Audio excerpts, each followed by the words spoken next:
Fala pessoal, mais um LibertyCast, dessa vez com um convidado mais do que especial, Guilherme Smith. Muito bem-vindo, meu querido. Muito obrigado pelo convite, que honra estar aqui. Prazer é nosso. Fazendo uma breve introdução para quem não te conhece ainda, o Guilherme eu tive o primeiro contato com ele já tinha operações escaladas aqui no Brasil e teve algumas viradas de chave no decorrer do caminho. Hoje você vai saber falar muito melhor do que eu, mas tem expansão de negócios para a Europa, outros países, saiu do segmento nacional e hoje não tem fronteiras, né? Tá passando aí, trabalhando basicamente como um nômade digital. Sim, exatamente. Prazer. Me chamo Smith, Guilherme Smith. Tenho participado do dropshipping, do marketing digital há alguns anos.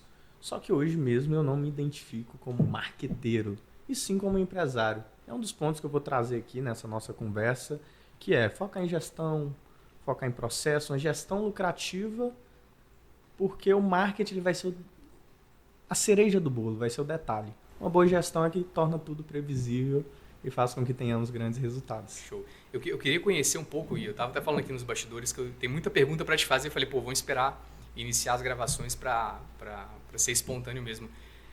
Como que surgiu a ideia de você entrar no digital? Você já tinha outros negócios antes? Começou diretamente com dropshipping? Testou outros mercados? Como que foi isso? E o que te despertou essa vontade? Qual foi o primeiro contato com o mercado digital? Justo. Eu atribuo o mercado digital a uma porta que Deus abriu na minha vida. Eu já sabia que eu seria empreendedor. É interessante contar, quando eu era pequeno, né? Graças a Deus nunca faltou nada lá em casa. Só que eu não tinha uma referência próxima de empreendedorismo. Meus pais não são empreendedores, não tenho pessoas próximas, empresários. Tanto quando eu era criança, a pessoa mais próxima que eu tinha ali a nível financeiro era um tio meu que era açougueiro. Então quando eu era pequeno, caramba, que legal, você é açougueiro. Eu fiquei com isso na mente, pá. E aí teve uma vez que, brincando com um amigo bem pequeno, ele falou que o pai dele era empresário. E geralmente esse amigo era quando as roupas ficavam pequenas nele, eu ganhava essas roupas. Poxa, tá um degrau acima, então eu já não é açougueiro mais. É empresário. Mas sempre valorizei muito a educação, conhecimento. E ali, pelo caminho que eu fui instruído, eu faria uma faculdade. Fiz um curso técnico, sou técnico em eletrotécnica. Só que nunca me identifiquei, tanto que eu escolhi o curso por eliminação. Menos pior vai ser técnica em eletrotécnica. Fiz um estágio obrigatório, veio ali a pandemia, passei no Enem, fui escolhendo ali curso por eliminação. Eu tô na pandemia, não vou escolher. Vou pensar mais no próximo ano. Nisso daí, minha mente era o seguinte, poxa, eu vou ficar 5 anos nessa faculdade, porque me disseram que eu tenho que ter um diploma, e depois eu vou empreender. Só que eu não vou empreender necessariamente na área de engenharia, porque eu vejo muito empresário que é formado em uma área e atua em outra. Então eu já ia me contando a narrativa de eu não posso, não quero desperdiçar meu conhecimento em engenharia, eu tenho que empreender nesse setor. Eu vinha me contando isso. Só que aí não fazia sentido para mim. Caramba, é 5 anos da minha vida, imagina eu chegar aos 60 anos, olhar para trás, eu deveria ter tentado, eu deveria ter arriscado. E aí comecei a ver, coincidentemente, alguns anúncios na internet falando de marketing digital. Eu olhei assim, um cara na internet está falando de ganhar dinheiro, só que a lógica faz sentido. Se eu vendo 1.000 produtos de R$1.000, eu faço 1 milhão. A lógica, não tem como. O cara pode estar mentindo, mas a matemática fecha. Sim. E aí, nesse momento, eu comecei a pesquisar. Em paralelo, comecei o estágio obrigatório. Então, para eu pegar o diploma, eu tinha que fazer o estágio. Nesse tempo que eu estava no estágio, não gostava. Era tratado de uma forma hostil pela minha primeira chefe. Isso, estágio na eletrotécnica. Isso, o estágio obrigatório do curso. Show. E ali, naquele meio tempo, eu conversei até com um grande amigo chamado Augusto. A gente chegou a estudar junto, só que a gente não era próximo na escola. Só que eu já admirava o cara porque ele era empreendedor desde aquela época. Eu não sabia disso. Para já contextualizar o pessoal, Augusto veio se tornar seu sócio, né? E Sim. Antes, então, do digital, ele já empreendia em outras áreas, Sim. em outros segmentos. Então, ele ele já vendeu ali roupas no print on demand, né? Então, estampava. A pessoa mandava um desenho e estampava para ele. Ele já trabalhou com isso. Um grande amigo, admiro muito. E ali, na escola, tinha vezes que eu estava estudando lá, ele com o computador, mexendo nos trem da loja dele. Já tinha elogiado isso. Aí passou esse período da pandemia. Eu falei, não, mano, admirado desde aquela época que você continua empreendendo. Aí ele, não, eu tô fazendo treino no marketing digital aqui, fazendo uns testes aqui. Pô, é coincidência, eu tô vendo uns anúncios, eu tô querendo começar com esse trem de tráfego pago. Aí ele, poxa, acredito que eu consigo te ajudar. A gente começou a conversar e a jornada empreendedora é uma jornada muito solitária. Hoje mesmo, se eu perguntar meus pais o que eu faço, provavelmente eles não sabem dizer. Amigos próximos, eles não sabem. O que o Guilherme vende? Como que faz? Como funciona? Eu tive esse amigo que me ajudou a suportar o processo. Muito tempo sem resultado. Negativo no cartão de crédito. Mas nesses altos e baixos, na perseverança e na persistência, a gente virou o jogo. Então, o contexto do Guilherme e o mercado digital foi uma pessoa que estava instruída uma carreira acadêmica, que não acreditava nela, um marketing digital, porque uma pessoa falou que dava certo. E aí, nesse caminho, eu fui começando a prestar um serviço de tráfego enquanto era estagiário, até que depois de 2 meses, o estágio eu recebia R$1.000, eu, com o tráfego pago, trabalhando ali 30 minutos por dia, eu estava ganhando a mesma coisa. Aí a conta já não fecha mais, aí eu, caramba, 30 minutos por dia, gerando resultado, perspectiva de crescimento, enquanto isso eu estou no estágio lá, 6 horas aguentando, o povo me menosprezando. E aí a balança foi desequilibrando, que eu comecei a ganhar mais no marketing digital, até que eu saí do estágio e venho até hoje aí full time no digital. Que massa. E quando você se viu nessa situação, você chegou a abandonar o curso de eletrotécnico, o estágio final? Ou você falou, não, eu vou concluir só porque tá eu concluí. Reta, então, era 480 horas. Então, isso aí deu para conduzir, trabalhando, conciliando, enquanto eu estava estudando e até mesmo eu me contando a narrativa que faz sentido eu ir contra tudo que eles me apresentaram, propuseram ou impuseram e seguir o que eu realmente acredito. Então foi um período que eu também estava me falando e reafirmando que eu poderia ir contra tudo o que eu havia visto anteriormente. No decorrer da jornada não vou me ater ao digital, mas na jornada do empreendedor, é natural que tenha altos e baixos. Mesmo depois que, acertou a mão numa oferta ou num produto, começou a fazer os primeiros faturamentos, as primeiras escalas, é natural que, em função de sazonalidade, variação de mercado, a gente enfrente altos e baixos no decorrer da jornada. Você já pensou em desistir? Já teve algo que foi desafiador a ponto de você falar assim, cara, será que eu vou dar conta de passar por isso? Demais, demais. Uma pessoa que ela vive em alta performance, seja física ou cognitiva, não tem como ela falar que nunca passou na cabeça dela. Pelo contrário, já se passar, hoje não me ocorre mais, mas já passou diversas vezes, só que era o capetinha falando isso, do outro lado o anjo falava, você queimar as pontes, não tem escolha. Você pode querer desistir, mas não existe essa possibilidade. Então sim, já tive bastante altos e baixos. No início, né, a gente começou a testar dropshipping, a gente vendeu uns produtos, só que depois a oferta morreu. Aí poderia ser diversas coisas, loja, produto, até que isso final de 2022, a gente começou a testar muito no TikTok naquela época. A gente vendia umas vendas, só que não trazia um lucro de verdade. E a gente foi testando e o caixa acabando. Na época era um caixa bem enxuto. Aí eu peguei, aí vinha, né, de todas as economias que eu tinha de estagiário, tinha tirado os clientes para eu ir ao win, que é uma coisa que eu costumo fazer, é queimar as pontes, para eu não ter outra opção, além de dar certo. E ali, por volta de 25 de dezembro, Natal, estava vendendo nada. A gente tinha achado um produto promissor. E ali foi, do dia 25, começou a vender um produto.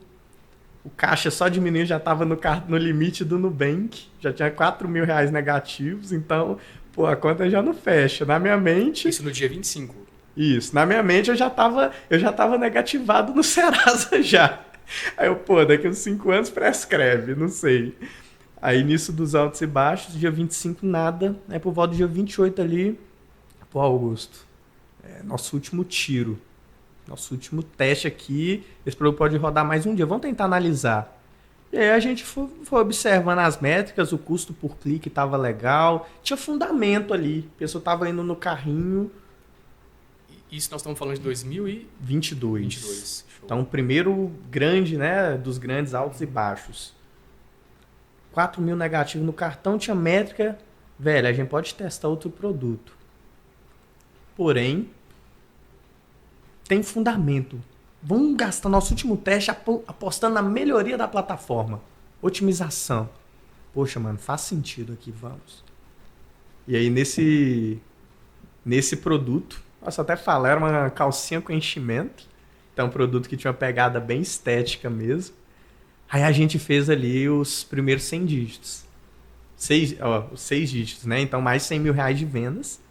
Então, ou seja, o que eu pensei, o cartão vencia dia 4 de janeiro. Então, no dia 4, a gente já conseguiu pagar os 4 mil do cartão em dia. Opa, tem mais 30 dias de gordura. 30 dias é coisa demais. Com esse valor, a gente foi num evento em São Paulo, de marketing digital. Então, você já entrou uma grana, assim, acertou uma oferta. A gente já reinvestiu. Reinvestiu, pagou o evento e, pô, quero networking, quero entender o que o pessoal está fazendo. Exato.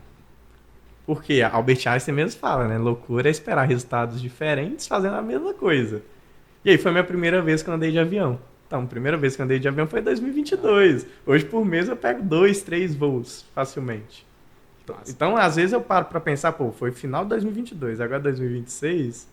Caramba, é uma diferença muito curta. Isso, eu vejo muita gente falar,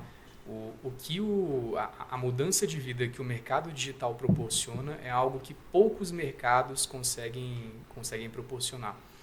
O dropshipping, se tiver, talvez alguém que não seja familiarizado com o tema, conta um pouquinho, Gui, como que funciona o formato do drop. É uma loja online? Qual que é a diferença, poxa, entre dropshipping, e-commerce, enfim, como que funciona esse mercado e por que ele é tão escalável, assim? Por que em tão pouco tempo as pessoas conseguem multiplicar esse patrimônio? Muito boa pontuação, porque às vezes o termo dropship parece algum bicho de 7 cabeças, né? Mas nada mais, nada menos com a loja online, onde você não tem o estoque. Como assim, Guilherme? Eu uso muita analogia da Amazon, Shopee, Shein. Pô, o site está lá. Você escolheu o produto, comprou, o produto veio para você direto da China. Ou seja, a função mesmo da pessoa que atua no dropshipping nesse mercado, ela só precisa deixar as coisas bonitas, as coisas vendáveis. Quero vender, por exemplo, essa xícara.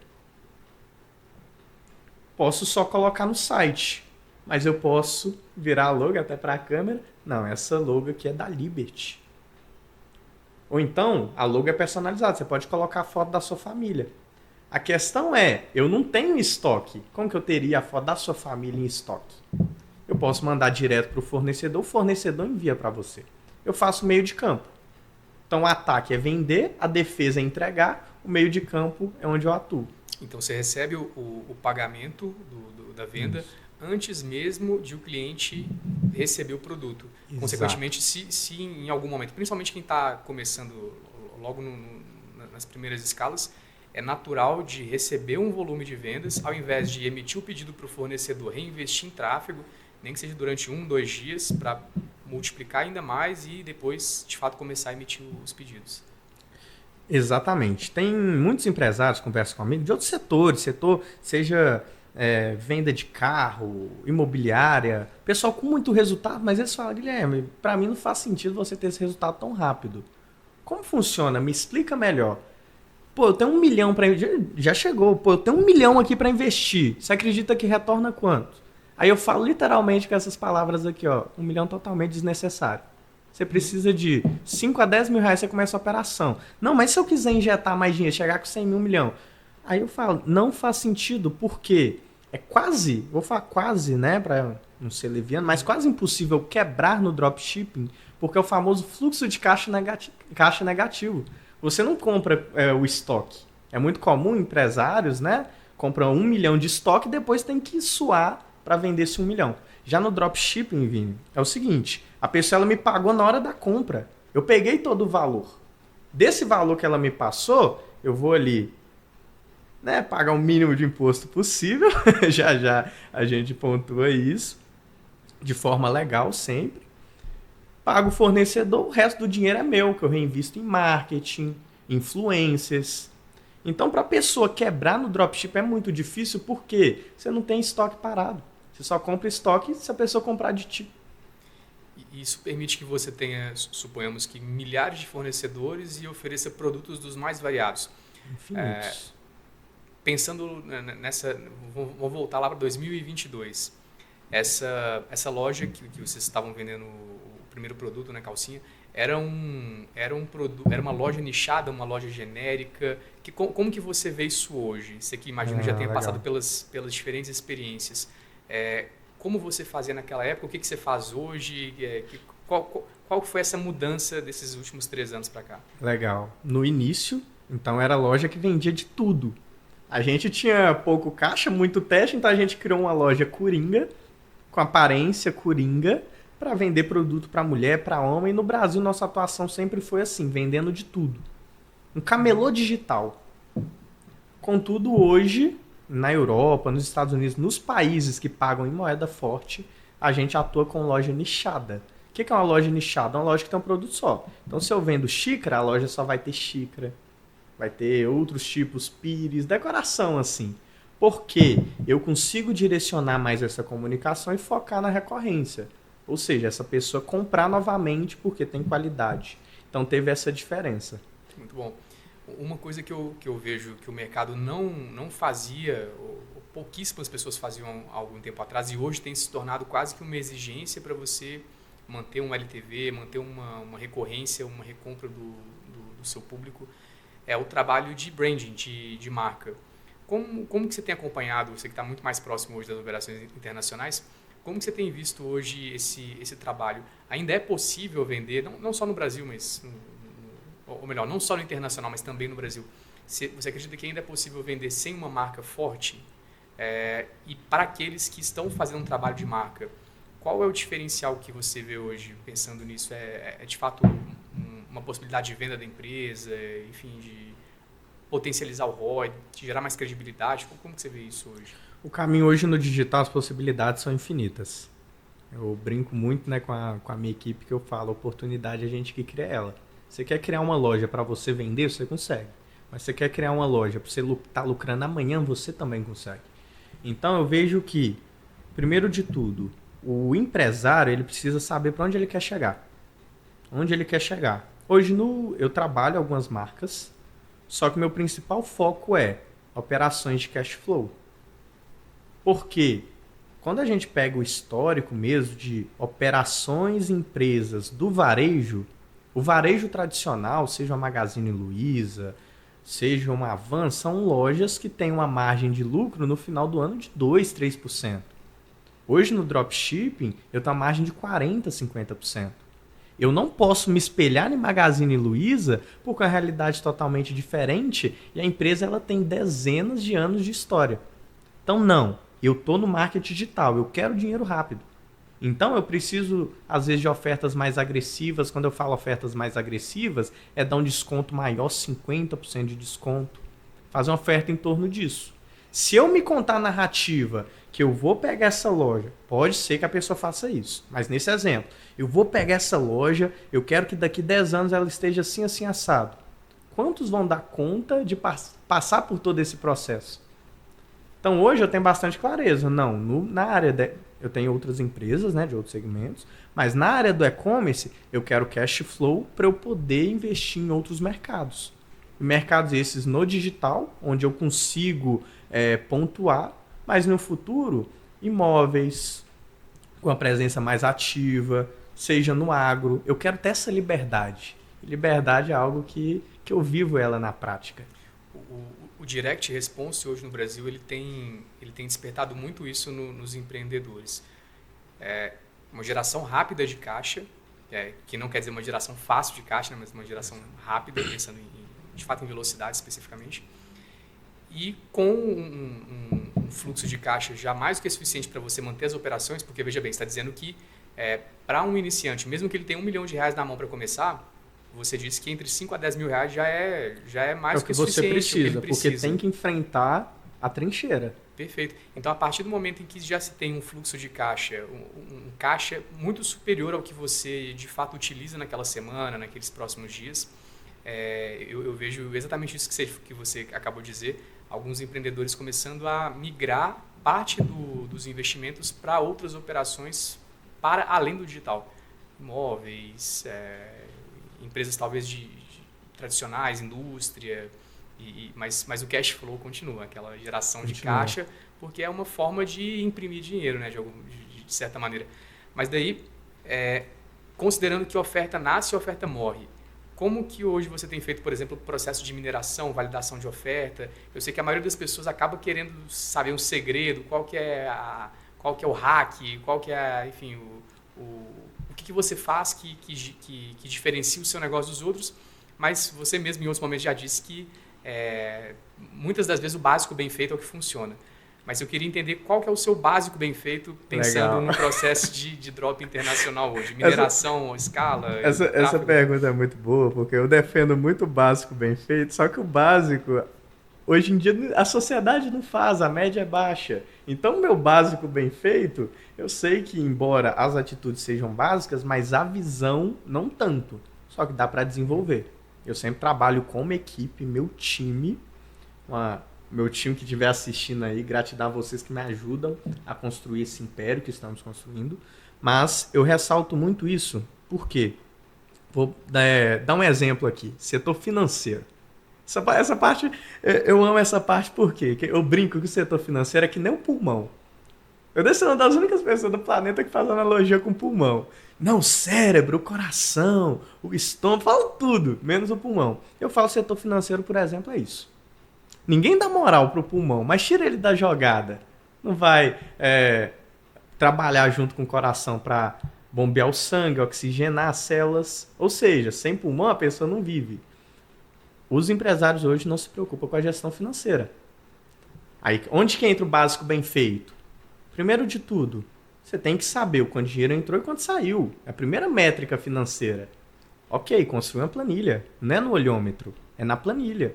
Pegou o extrato, é saber, mesmo que seja 1 centavo, tem que entender para onde aquele 1 centavo foi. A pessoa que está no início da jornada, ela consegue controlar no próprio cartão, se ela não começar com um CNPJ. Começou como MEI ali. Só que se ela não treina desde o início até essa visão, essa sensibilidade, quando ela começa a faturar 6 dígitos, ou seja, mais de 100 mil reais, mais de 1 milhão, ela perde o controle.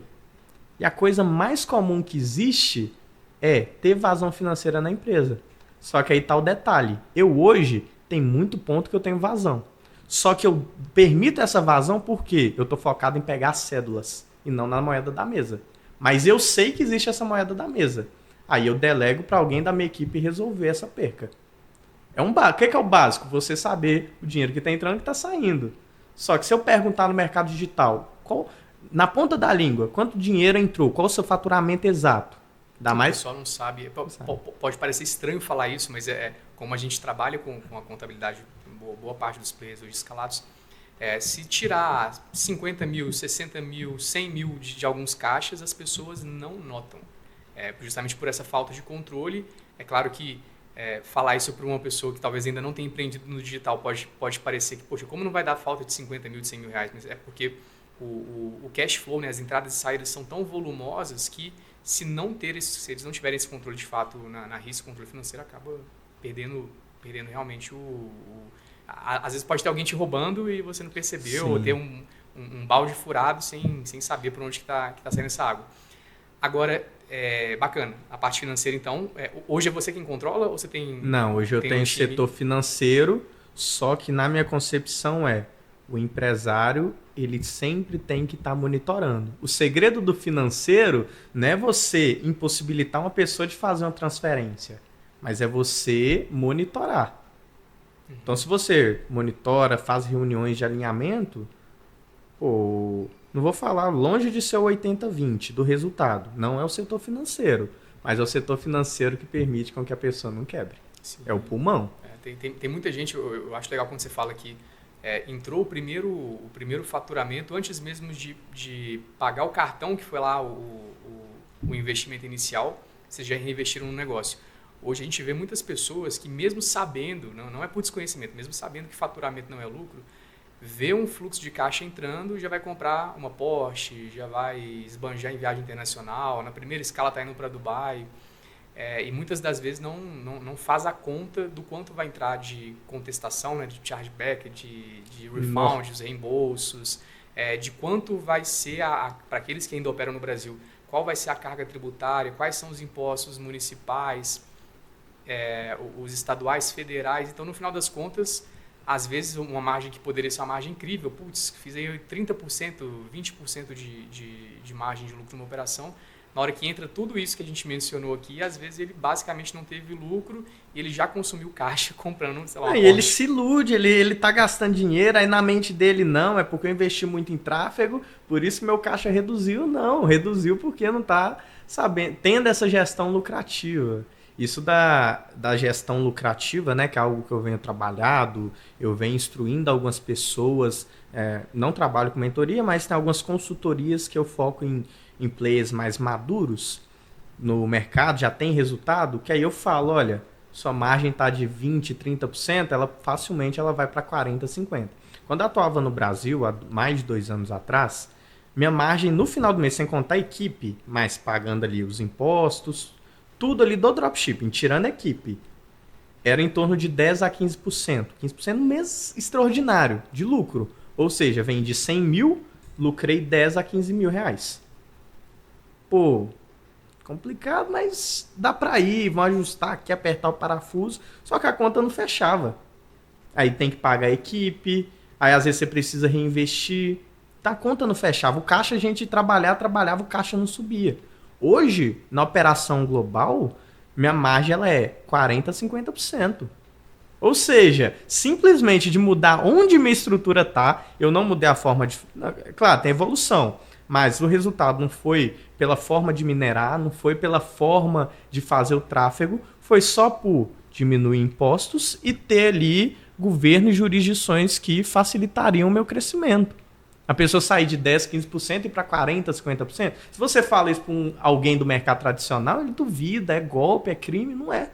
Tudo legal. E aí agradeço vocês da Liberty, né? Foi um dos primeiros players aí, uma das primeiras pessoas do dropship até essa estrutura internacional. E é algo que se eu voltasse no tempo, teria feito era antes, né? Além de não pensar 2 vezes, eu teria feito era antes.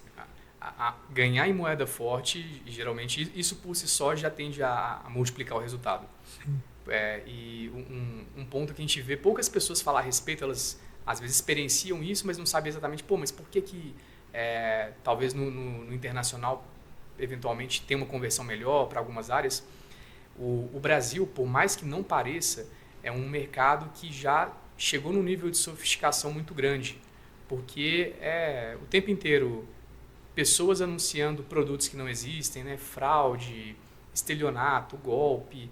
E o brasileiro ele ficou calejado já, tem alguns anos e tem se intensificado talvez nos últimos tempos. A dificuldade de provar que você tem uma operação honesta, idônea, que o seu produto é bom, que o seu prazo e sua promessa é verdadeira, para um brasileiro é um esforço gigantesco. Agora, quando você anuncia, sei lá, para os Estados Unidos, para o Reino Unido, algum outro país da Europa ou da União Europeia, por ser um país que geralmente tem uma ética diferente da ética que se vive no Brasil, tende a ser menos complicado convencer alguém de realizar uma compra. Agora, pensando hoje na forma com que vocês fazem negócio, tudo bem ter algum ponto específico da sua operação que eventualmente você não possa falar, não tem problema algum, tá? Mas jurisdições que você já trabalhou, não necessariamente onde a sua empresa esteve sediada, mas onde estava o seu mercado consumidor, que você falou, caramba, tive um resultado legal aí, sei lá, Estados Unidos, Reino Unido, França, entendi. Itália. O geral da estrutura mesmo é através dos Estados Unidos. Então aí com a Liberty a gente desenvolveu, né, a estrutura para a gente legalmente a gente ter 0% de impostos. Então ficou perfeito. E aí, nesse formato dos Estados Unidos, a gente pode vender para alguns países ali na América do Norte. A gente vai ter Canadá e Estados Unidos, que são países muito promissores. Só que detalhe nos Estados Unidos e Canadá, é briga de cachorro grande. Então você chega com a estrutura bamba ali, tem que ser um site bem construído. O que acontece muito? Poxa, eu não estou vendendo. A pessoa me mostra um site que aí tem uma imagem puramente feita de IA, às vezes com a logo de todo tamanho, IA do fulano. Poxa, tem que se preocupar com os detalhes, que é o simples bem feito. O produto sendo vendido para o americano com um chinês segurando, né, o produto. Teve uma loja que eu até comentei, né, é recente. Não é novidade que muita gente vai, esse ano, que é ano de Copa, ano de eleição, ter produtos, blusa de camisa de time, por exemplo. Aí teve uma vez, esses dias mesmo, essa última semana. Aí, esse mentorado fatura aí mais 7 dígitos no mês. E, pô, Guilherme, olha essa loja aqui, eu tô querendo chegar pesado na Copa do Mundo.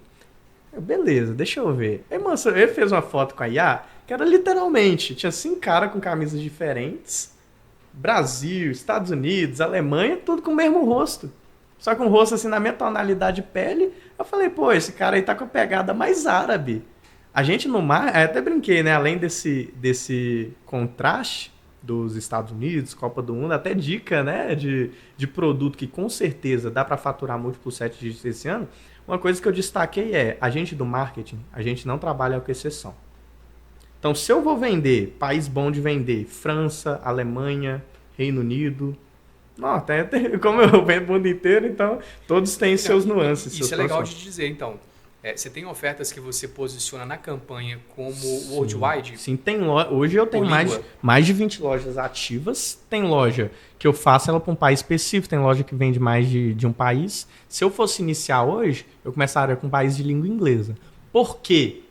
A loja de língua inglesa, além de vender, né, no top 5, que vai ser Canadá, Estados Unidos, Reino Unido, Austrália e Nova Zelândia, além de vender bem nesses 5 países, com loja inglesa você vende na França, você vende na Espanha, você vende na Itália. Só que uma loja em italiano, dificilmente você vende no Reino Unido. Interessante. Então eu começaria em país de língua inglesa. E aí tem ofertas, né, que aí eu pego a sensibilidade do país. Por exemplo, tá frio na Europa. Eu não posso pegar a oferta que eu mando para o Reino Unido e replicar ela friamente na Austrália. A Austrália é um país que, digamos não, é tropical. Então é um país quente, é um país que tem deserto, é um país que vai se assemelhar até um pouco ao Brasil. Entendi. Pensando hoje na parte de criação de oferta, no passado era natural de a gente ver uma esteira de teste de produto, processo de mineração utilizando alguma plataforma específica. Como que vocês têm acompanhado hoje e replicado as ofertas? Biblioteca de anúncio? Onde que vocês hoje criam essas ofertas? Replicando de algum concorrente, criando oferta autoral? Como tem sido esse processo? Geralmente, as ofertas, né, que a gente mais valida hoje em dia são ofertas que a gente coloca a nossa essência. O que é a nossa essência? É o básico bem feito. Tem muito concorrente que eu acesso a loja dele para entender o que ele está fazendo diferente, que às vezes não tem um rodapé, um cabeçalho bem feito, o concorrente ele não coloca um frete grátis. Às vezes o cara está cobrando de frete ali $17. Aí eu chego com oferta bem similar, cobrando R$0 no frete. $0 ou euros, que seja. Então eu me inspiro.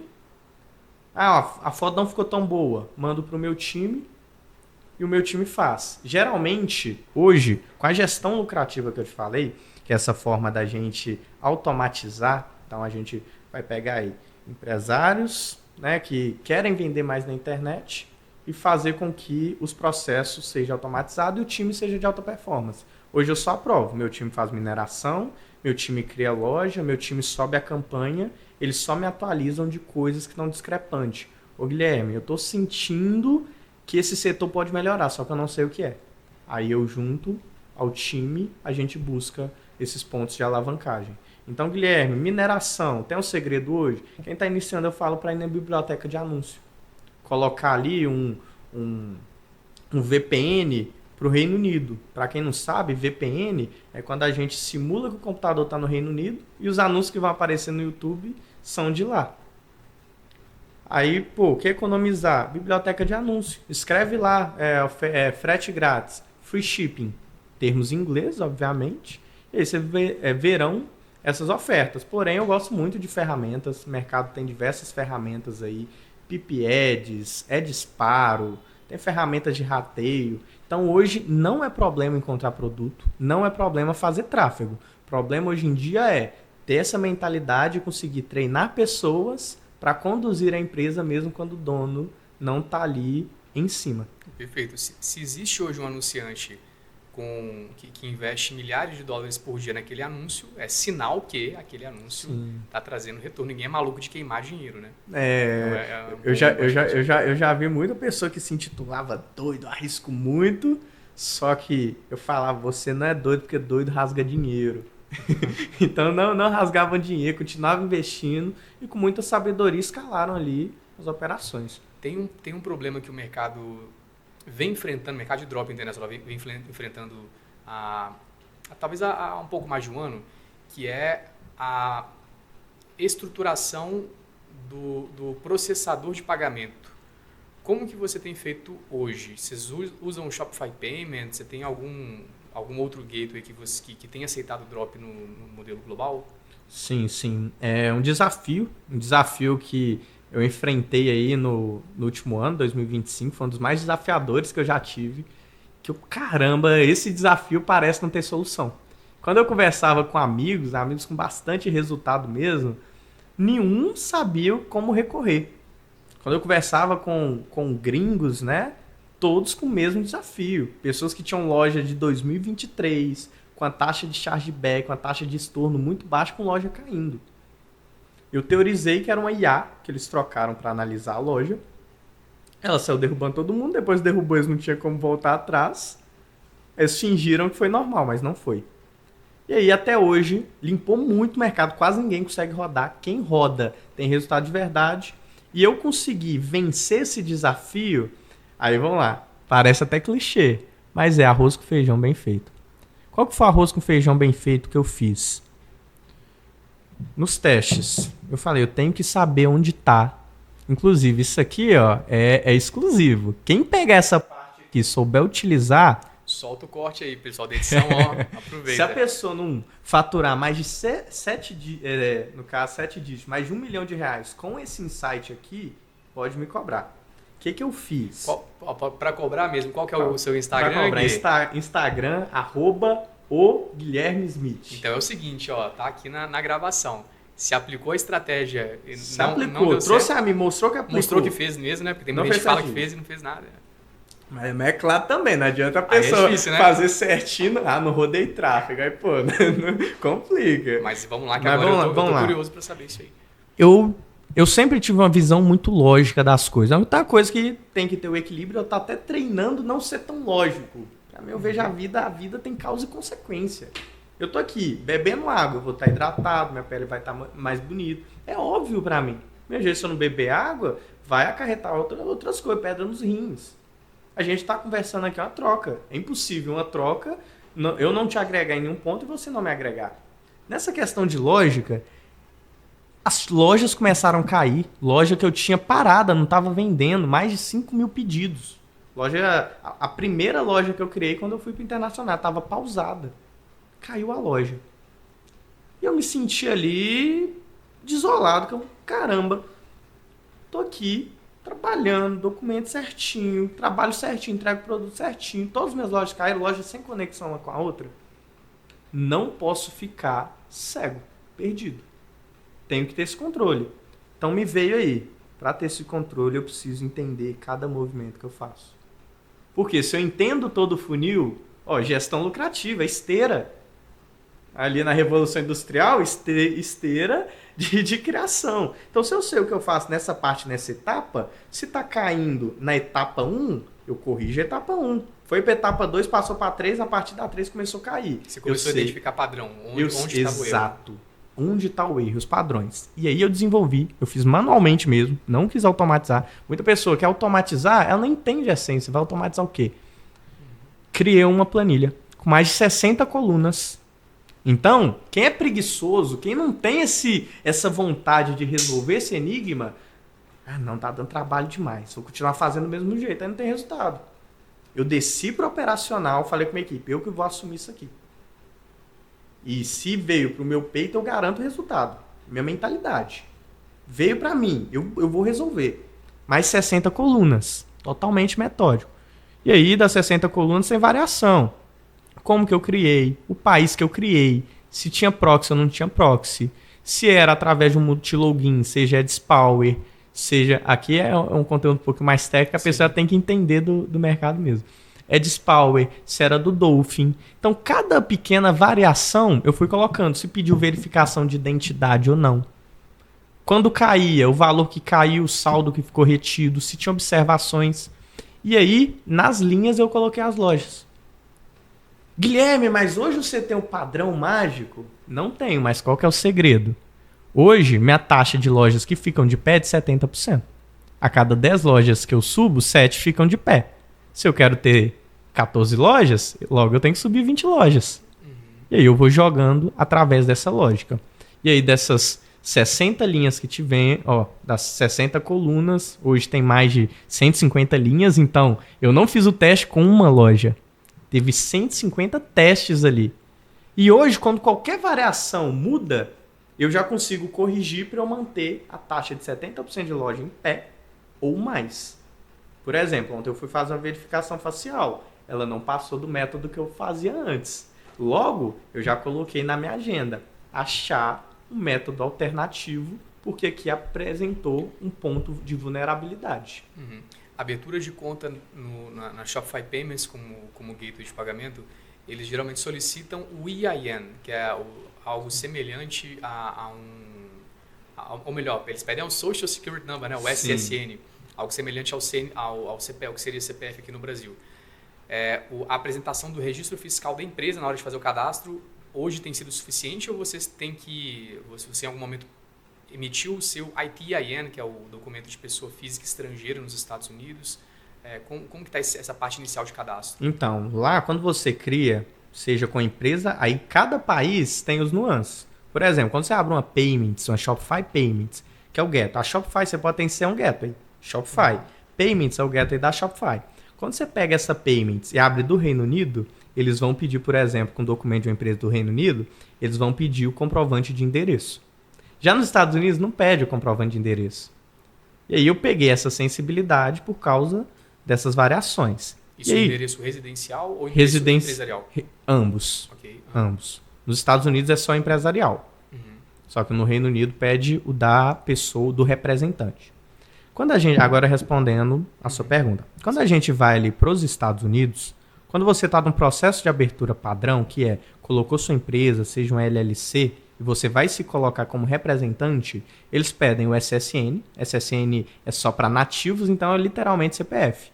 O ITIN, para pessoas não nativos, mas que querem ter ali como se fosse o CPF, para abrir banco, pedir empréstimo. Só que atualmente, quando você abre dos Estados Unidos com eles colocaram a opção de não residente. Então você vai para a etapa, aí você tem que mandar seu passaporte. Todavia, não necessariamente você precisa do ITIN. O mercado se adaptou, não é? Porque há pouco tempo, sei lá, um ano atrás, era isso, apresenta o SSN. Pô, mas não tenho, entra em contato com o suporte, conversa. Então eles já se adaptaram, igual o Mercury, que é um dos bancos americanos, eles também em dado momento, eles implementaram essa opção. Sou um sócio estrangeiro, logo não tenho documentos que um nativo teria. Eles se adaptaram, só que a Shopify Payments. Uma das perguntas que você me fez há pouco. Você usa outros gateways? Tem alguns gateways que eu uso, que aí somente, né, os mentorados, eles sabem. Porque hoje, 99% do mercado só trabalha com Shopify Payments. Quem tem um gateway diferente, consegue lucrar muito. Então a importância de ter network, a importância de ter um bom relacionamento, que as oportunidades ou você cria, ou as pessoas te entregam. Tem um movimento que o mercado vai começar a experienciar, já começou, mas ainda mais nos próximos meses. Hoje nós quem fazemos a expansão global de boa parte dos gateways subadquirentes, instituições de pagamento nacionais para o internacional. Então já existem alguns que oferecem esse tipo de serviço e a tendência, a minha previsão é que dentro deste ano, 2026, a gente tenha pelo menos cerca de 7 gateways brasileiros que expandam para o internacional. Legal essa visão. O desafio vai ser, de fato, aceitar as operações de dropshipping que acabam sendo vistas como uma operação de relativo risco, porque não tem o estoque, enfim, tem que ser muito na base da confiança e do relacionamento que é o... Não, essa sua projeção para mim faz muito sentido. Eu que sou do mercado, acredito também. No último ano, o mercado vê a sensibilidade de ter só uma Shopify Payments como gateway. Então, o pessoal está movimentando nesse sentido. E aí, quando a gente fala de gateways americanos, todos veem o dropshipping. Eles respeitam o e-commerce. O que é o e-commerce? Você ter estoque e vender pela internet. O dropshipping, a palavra é só modelo de logística, é só você não ter estoque. Mas eles vêm com esse olhar fechado. Então, na concepção deles, é alto risco. Infelizmente, tem pessoas que agem ali de má fé, que farão com que eles tenham esse receio, esse medo de receberem golpe.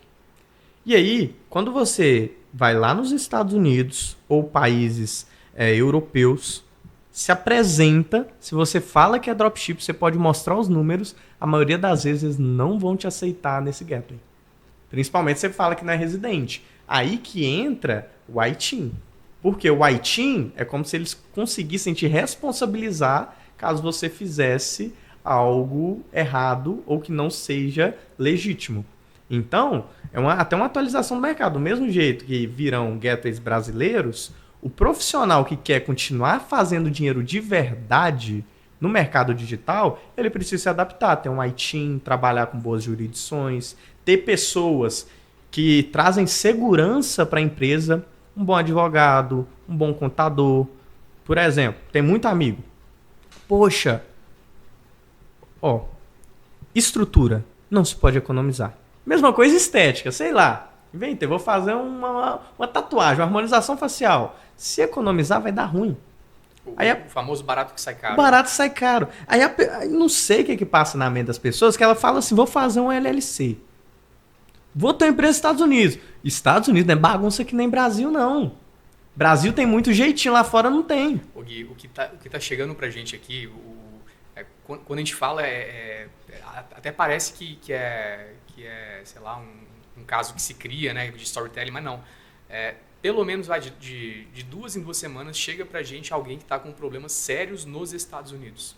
Se popularizou muito nos últimos anos a abertura online de uma empresa offshore. Aí o mesmo endereço de agente registrador é utilizado para milhares de empresas, e dessas milhares de empresas, algumas, naturalmente, não estou falando nem só de Brasil, empresas de sul-africano, indiano, uma série de operações das mais duvidosas possíveis, para suavizar o termo, que são utilizadas com o mesmo endereço. Isso acaba gerando um impacto negativo no momento de abertura de conta bancária, no momento de criação de contas. Não consegue se sustentar. Mas os casos mais críticos são daqueles que, ao viajar para os Estados Unidos, e agora recentemente teve um caso assim, eles estão sendo barrados na imigração por problema tributário em território norte-americano.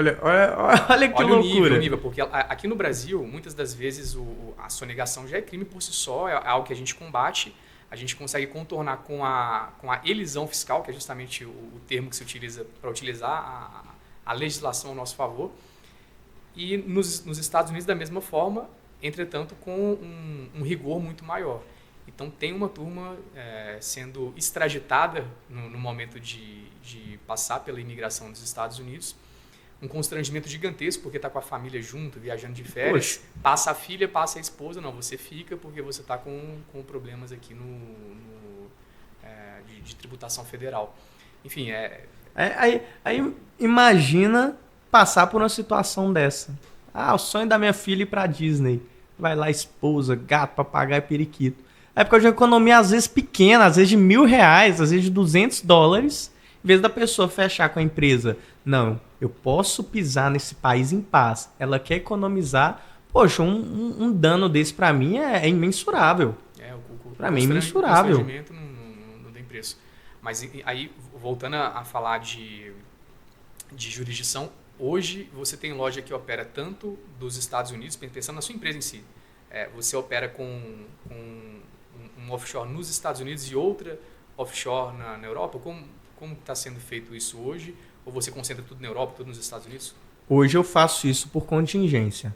Para mim, eu defino, né, para minha equipe que tem na questão ali de básico bem feito. Eu tenho uma planilha e essas planilhas eu faço questão de serem manuais para ter a sensibilidade. O que é automatizado, muitas vezes a pessoa perde a sensibilidade. Tem, por exemplo, quantos gateways eu tenho hoje? Tenho um, tenho dois. Quantas lojas, quantas ofertas validadas? Tudo que for o mínimo, tudo que tiver um só, dois, vai ser ali, pode anotar. Vai ser ali que o empresário ele vai tomar fumo. Sim. Vai ter dor de cabeça. É até engraçado, né? Que a única coisa que não dá dor de cabeça hoje é paracetamol. Mas, tirando isso, eu, por contingência, eu setei na minha empresa processo, procedimento que tudo que criar um padrão, ou seja, mais de 5 ou 10 repetições, deve ser alertado para a gente encontrar alternativas. Então, hoje, eu tenho estrutura nos Estados Unidos para payments, eu consigo Shopify da França, eu consigo do Reino Unido. Qual que é o ponto de atenção? Tem umas que tem prós e contras. Nos Estados Unidos, você consegue usar o PayPal nativo no Gateway. Ou seja, o cliente europeu vai comprar, pode apertar o botão do PayPal, pagou. Só que dependendo, se você faz pelo Reino Unido, você não tem o PayPal. Então vai mudar a sua taxa de conversão. Tem muita gente que hoje nos procura e fala assim, olha, eu quero Europa porque eu preciso do Klarna. Você já teve experiência com esse Klarna, ele é bom, principalmente para os países nórdicos ali, em destaque a Alemanha. Só que ele é muito sensível. Ou seja, se o cliente pensou que não gostou do produto, ele consegue com um clique pedir um reembolso, vai baixar seu score do Klarna e não vender. Então tem amigos que de forma intencional, eles desativam o Klarna por causa dessa facilidade do cliente recorrer. E não significa nem que ele está vendendo coisa ruim. Mas às vezes atrasou um dia na entrega, a pessoa ela já recorre. Entendi. Gui, talvez você mesmo não tenha dimensão disso, mas você é um cara que se tornou referência, inspiração para muitas pessoas que acompanham o seu trabalho. E pensando no Guilherme Smith lá de 2022, que estava iniciando, imagina que tem uma série de pessoas que estão nos assistindo aqui hoje. Qual dica você se daria para o Guilherme de 3, 4, 5 anos atrás, pensando em iniciar hoje no mercado digital ou iniciar no empreendedorismo? Se você pudesse resumir o caminho das pedras para se iniciar nesse mercado, o que você diria para você mesmo?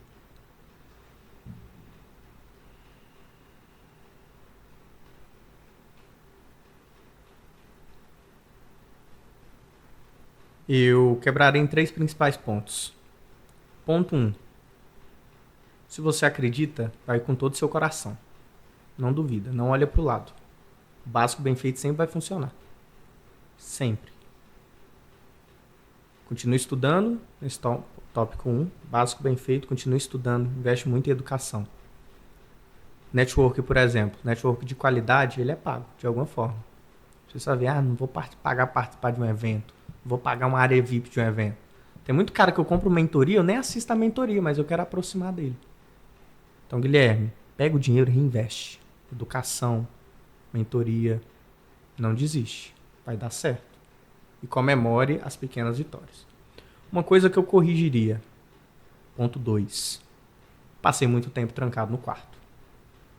Guilherme, como assim você corrigiria? Porque eu criei uma narrativa na minha mente que eu só poderia ter lazer, só poderia descansar depois do trabalho. Então, via o lazer como resultado, como consequência. Só que cuidar da saúde, lazer, ele é parte do processo. O tempo que a gente investe e que ele traz resultado é o tempo de trabalho inteligente. Não adianta eu trabalhar 12 horas... Sendo que se eu tivesse focado, eu faria essa mesma atividade em 2.